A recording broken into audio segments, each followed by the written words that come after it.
চলতি পথে গুয়াগাতি থেকে পাগলা এই মধ্যবর্তী জায়গায় একটা সুন্দর বাঁশের তৈরি বিশ্রামাগার দেখে থেমে গেলাম। অনেক সুন্দর, দেখুন কাঁচা বাঁশ দিয়ে এই বিশ্রামাগারটি তৈরি করা হয়েছে। আগেকার দিনে রাস্তায় রাস্তায় রোদ বৃষ্টিতে পথচারীদের জন্য, মুসাফিরদের জন্য এরকম মুসাফিরখানা তৈরি করা হতো। আধুনিক যুগেও যে মানুষের সৌন্দর্য চেতনা এত সুন্দর হতে পারে তা জানা ছিল না। দেখুন, এই যুগের উঠতি বয়সের তরুণ যুবক ছেলেরা এখানে অবসর সময় কাটাচ্ছে।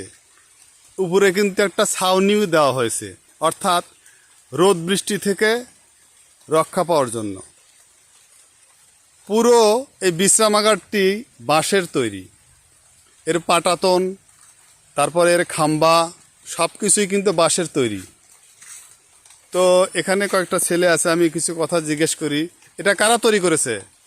করছে স্যার আমাদের ইয়াং জেনারেশন ছেলে পেলে যারা, তারা। কি জন্য তৈরি করেছে? কাজ কাম শেষে এসে সবাই এখানে বসে স্যার। কাজ কাম শেষে সবাই এখানে এসে আড্ডা দেয়, গল্প করে। হ্যাঁ স্যার। রাতেও তো মনে হয় লোকজন থাকে না?